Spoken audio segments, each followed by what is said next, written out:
Jamaah. Yeay. Oh jamaah. Yeay. Alhamdulillah. Telinga sedekah sunyi yang berbunyi di langit. Gimana nih, udah mulai termotivasi mau dengerin ya? Menjadi pendengar yang baik ya insya Allah ya, Masya Allah ya. Nah baik, sekarang kita akan lihat lagi cuplikan ketika istri curhat ke suami lagi kesel sama seseorang. Gimana curhatnya? Yuk kita lihat. Jadi sekilas kayaknya sarannya jadi berantem ya kayaknya ya. Kayaknya kayak gitu ya. Baik. Ustadz, kan kita lagi mempelajari bagaimana caranya kita menjadi pendengar yang baik sehingga akhirnya telinga kita ini ternilai sedekah. Tapi bisa nggak nih telinga kita jadi ngedengerin sesuatu malah dapat dosa? Atau bisa nggak telinga itu menjadi penyebab masuk neraka? Nauzubillah min zalik. Ya, bisa emang Ustadz? Silakan Ustadz. Tapi guruku Ustadz Maulana, Bunda Tuti, Bang Ali, para alim ulama yang dimuliakan Allah Subhanahu wa taala, ada satu surah yang sangat ditekankan untuk dibaca setiap malam menjadi penutup malam kita lalu kita tidur setelahnya. Surah apa itu? Surah Al-Mulk. Tabarakalladzi biyadihil mulk. Ada satu ayat di dalam surah Al-Mulk tentang mendengar tuh. Wa qalu law kunna nasma'u aw na'qilu ma kunna fi ashabis sa'ir. Wa qalu, orang-orang yang berada di neraka sa'ir itu ditanya, kenapa kalian bisa masuk neraka sini? Wa qalu, dan mereka menjawab, law kunna nasma', andai dahulu kami di dunia menggunakan telinga kami baik-baik untuk mendengarkan pahala, untuk mendengarkan nasihat-nasihat kebaikan. Au na'qil, dan juga menggunakan telinga kami ini untuk memikirkan yang baik-baik lalu mengamalkannya. Karena kalau bicara mendengar saja, saya yakin jamaah Islam itu indah di rumahnya ada yang nonton sama kucing. Apakah kucingnya mendengar? Mendengar. Apa bedanya yang punya kucing dengan yang kucing ketika mendengar ceramah? Bedanya adalah yang punya kucing mengamalkan. Kucingnya tidak mengamalkan. Jadi kalau ada orang mendengar lalu tidak mengamalkan, maka subhanallah. Lau kunna nasma'u aw na'qilu ma kunna fi ashabis sa'ir. Maka ternyata telinga bisa menjadi penyebab masuk surga, tapi bisa juga menjadi penyebab masuk neraka. Yang kita bahas hari ini, bagaimana caranya agar telinga ini dapat pahala. Satu, banyak-banyak mendengarkan kebaikan. Kebaikan itu apa? Mendengar Quran. Idza quri'al Quran fastami'ulah. Kalau dibacakan Quran, dengarkan baik-baik. Kemudian apalagi mendengarkan kebaikan, dengarkan kajian-kajian, nasihat-nasihat. Kata Nabi, kun alima au muta'allima au mustami'a, jadilah pendengar au muhibba, atau jadilah pecinta ilmu. Mendengarkan apalagi? Mendengarkan daripada orang lain yang sedang bercerita, menjadi pendengar yang baik. Lihat Nabi SAW, bukan hanya menjadi pendengar untuk yang banyak orang, tapi Nabi mendengarkan yang receh-receh. Anak kecil dia dengarkan curhat. Nabi mendengarkan anak kecil yang curhat ketika lebaran bajunya lusuh. Ditanya kenapa? Maka dia cerita, ayah saya ikut medan perang, ayah saya syahid. Nabi pun mendengarkan anak kecil tersebut. Subhanallah. Tapi bisa jadi telinga menjadi berdosa. Satu, ketika tertutup ketika mendengar kebaikan. Tertutup mendengarkan Al-Quran. Lalu ketika masuk telinga kanan, keluar telinga kiri. Itu saja sudah bahaya. Apalagi kalau dipakai mendengarkan hal-hal yang tidak mesti didengarkan. Sibukkanlah telinga kita mendengarkan kebaikan sehingga tidak ada waktu untuk mendengarkan yang tidak ada kebaikan di dalamnya. Pernah kedengar kata zuhud nggak? Zuhud. Zuhud itu tidak cinta dunia gitu kan. Zuhud itu ternyata salah satu penjelasannya itu tarku ma yanfa'u fil akhirah. Meninggalkan segala sesuatu yang tidak ada manfaatnya di akhirat. Ya Allah. Jadi bukan hanya untuk berdosa tapi sesuatu yang tidak ada manfaatnya di akhirat udah tinggalin aja. Tinggalin aja ya. Ya Allah. Terima kasih Ustaz. Cakep banget. Tepuk tangan dulu yuk. Aduh, tambah seru kan ya, mulai nih kita paham akan telinga kita nih ya. Masih banyak lagi ilmunya. Nah, sekarang kita minta sama Bunda Tuti nih. Baik, Bang Ali. Iya. Kadang-kadang ada orang curhat 5 menit pertama benar. Iya. Terus? Gitu kan ya. Emang dimenitin ya? Biasanya. Iya. Terus untuk mengambil perhatian orang yang dicurhat, nyerempet ke aib dah. Dah. Sebenarnya yang salah si Anu tuh laki saya tuh. Oh, yang salah tuh tetangga saya tuh. Iya. Nah, pertamanya bener tuh, kesononya mulai agak ngaco tuh. Nah ini gimana nih kita untuk nyikapin, apa kita tetap dengerin atau mungkin kita putusin atau kita tinggal pergi bagaimana? Silakan. Baik, terima kasih, Masya Allah, luar biasa, pertanyaannya bagus. Jamaah sekalian, bismillahirrahmanirrahim. Allahumma sholli ala Sayyidina Muhammad wa ala ali Sayyidina Muhammad. Jikalau ada orang yang curhat kepada kita di 5 menit pertama, curhatnya bener lempeng, curhat gitu ya. Tetapi berikutnya bukan curhat lagi, bahkan menghasut atau membuka aib. Ini penting Bu, kita harus betul-betul menjaga. Mana kira-kira orang yang curhat kepada kita itu curhatan yang benar. Curhatan yang tidak benar, maka kita pilih-pilih. Jangan cuma ngangguk, oh iya. Malah kita menyetujui. Bahkan kita masuk ke dalam gosip, membuka aib orang lain. Ini ada peribahasa, gajah di pelupuk mata tidak terlihat, semut di ujung lautan kelihatan. Betul tidak Bu? Benar. Jadi kalau kita mau curhat itu jangan sampai, ya kalau mau curhat ya curhat. Tentang apa, tentang keluarga atau tentang diri sendiri gitu ya. Tetapi kalau sudah menyerempet membuka aib orang lain, hukumnya haram curhatnya. Kita pun yang mendengarkan curhat itu bisa jadi berdosa kalau kita tidak bisa meng-cut. Stop kalau ada orang yang curhat tentang aib orang, diomongin, semuanya diceritakan. Tidak boleh Ibu, justru disitulah pahalanya. Telinga kita kalau ingin mendapatkan sedekah pahala mendengar ketika ada orang bercerita tentang orang lain, benernya saja ghibah, salahnya saja fitnah. Hati-hati kita, orang yang dicurhatin harus ada batasan-batasan. Supaya apa? Tidak masuk ikut dalam menggosipkan orang.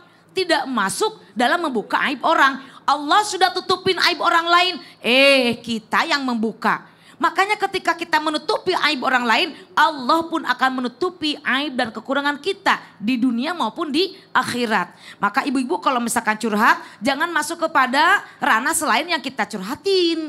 Dan kalau kita dicurhatin, bisa mengkat, itulah pahala. Kenapa? Karena kalau dibiarkan bisa jadi satu orang dicurhatin, dibuka aibnya bisa jadi merentet. 1, 2, 3 terus jadi 5 orang yang masuk ke dalam curhatan.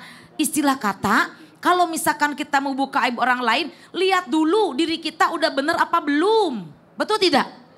Kalau kita meremehkan melihat orang lain selalu dalam kelemahan, lihat diri kita juga banyak lemahnya. Nah inilah orang yang dicurhatin harus tegas. Ketika lagi curhat, kan kalau lagi curhat enak ya, terus keluar. Ibu punten, permisi Ibu, mohon maaf. Sepertinya kita nih curhatnya udah melenceng nih. Sudah tidak lagi curhat nih gosip nih. Maaf saya tidak mau ikut-ikutan gosip. Udah kita cari solusi yang lain. Coba ada nggak curhatan yang lebih baik lagi. Ketimbang ngomongin orang, ketimbang ngegosip orang. Karena saya juga ikut berdosa. Kenapa saya ikut berdosa? Saya mendengarkan curhatan Ibu. Tetapi kalau kita tidak tegas, malah kita ikut-ikutan. Oh iya ya, oh iya ya, oh gitu ya, oh. Nggak usah kayak gitu, iya kan? Berarti ternyata kita dengerin curhatan itu harus ada ilmunya juga ya? Iya. Begitu udah cut aja ya? Karena apa? Sudah melenceng. Melenceng ya, ini jadi dari pahala jadi dosa nih. Apalagi buka aib orang, aduh jangan deh. Baik, terima kasih. Sama-sama, Bang tepuk Ali. tangan dulu yuk. Baik, sekarang kita ke Ustadz Maulana yuk. Ya. Nah, baik, ternyata nggak nyangka nih ya, ada adab. Adab di kuping loh ya. Adab telinga. Adab telinga, ternyata telinga ini punya adab yang akhirnya akan mendatangkan pahala. Bener gak sih Ustaz? Ada. Baik, izin Bunda dan Ustaz Sam. Buat kita semua, Masya Allah, Tabarakallah. Kata ulama terdahulu, kalau mau telinga kita menjadi pahala yang mengalir, ada 3 adabnya. Kata Al-Hasan, disebutkan, jikalau engkau duduk bersama kawan, jadilah orang yang lebih bersemangat untuk menjadi pendengar dibanding yang berbicara. Jadi, apa? Oh iya. Jadi dia merasa dihargai. Ada juga orang curhat ngobrol. Iya. Menjadilah semangat dibanding yang mendengarkan, yang mau bicara. Kemudian yang kedua, belajarlah menjadi pendengar yang baik Sebagaimana belajar bertutur kata yang baik. Dan jangan buat orang tersinggung, merasa dilecehkan, betul tidak? Yang ketiga, jangan putus atau hentikan perkataan siapapun. Stop. Nih. Buat kita mohon maaf, dari 3 adab ini, semangat mendengarkan, menjadi perkataan yang baik, menghargai. Kemudian apa lagi Bu? Jangan potong pembicaraan orang. Orang lagi curhat, ntar dia lupa itu. Iya benar-benar. Oh iya, apa tadi aku ngomongnya ya? Karena engkau potong. Maaf ya. Makanya betul tadi mendengarkan kalimat-kalimat yang baik. Amin. Amin. Mendengarkan kajian ilmu. Amin. Amin. Mendengarkan Quran. Amin. Amin. Itu mendapatkan pahala yang luar biasa. Makanya saya ini selalu menghargai jamaah yang mau datang ke sini. Tepuk tangan dong, ya Allah udah dihargai juga. Makanya kepada suami, istri jangan pernah curhat di tempat tidur sambil baring. Gak boleh.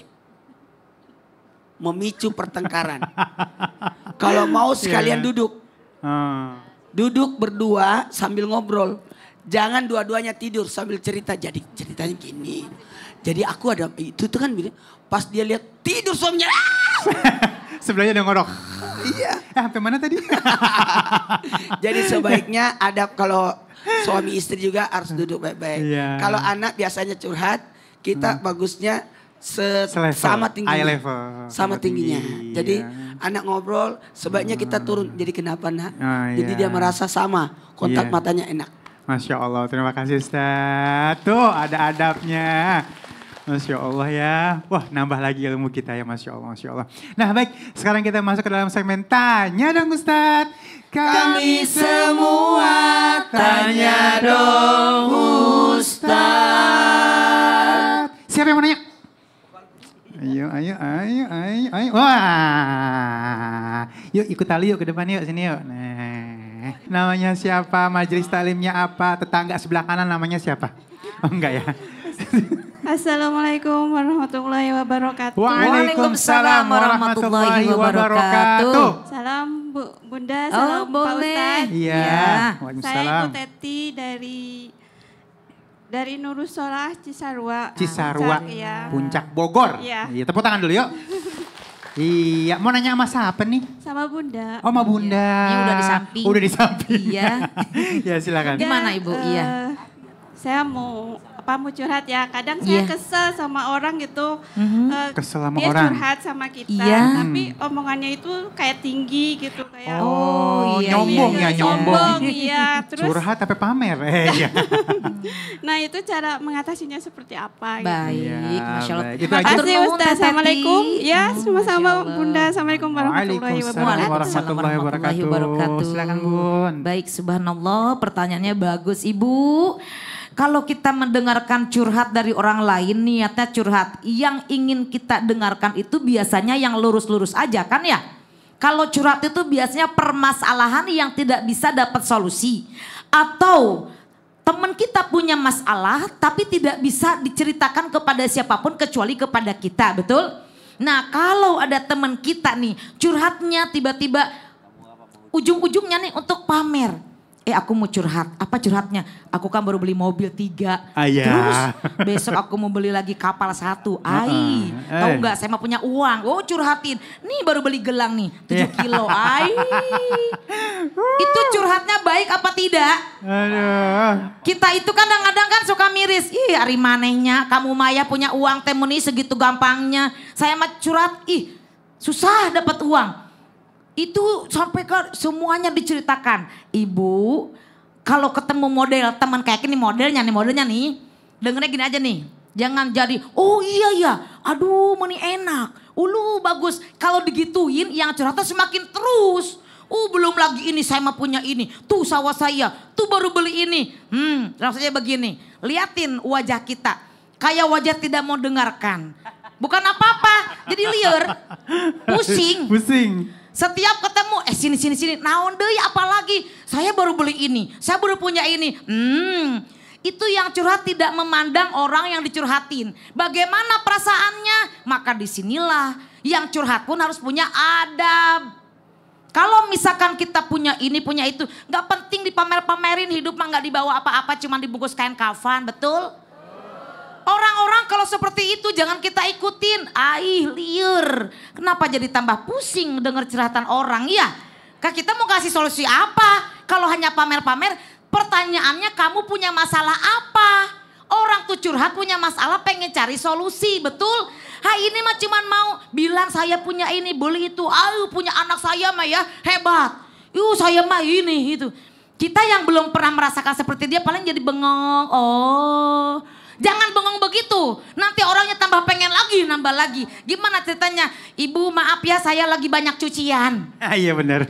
Maaf ya saya mau ke pasar. Ngeles. Nanti ajalah kalau mau curhat lagi ya. Tuh sesama teman saya yang sama-sama kaya. Tahu nggak saya punya teman, saya juga mau curhat. Dia baru beli bis 7 bis. Beli truk 7 truk. Ibu kalau curhat sesama yang sama. Kalau sama saya emang nggak punya apa-apa ibu curhat. Apa yang boleh curhatkan? Tambah jadi pusing kita, betul? Jadi ibu kalau ada teman kayak gitu, udah jangan kesel, udah anggap aja senyum.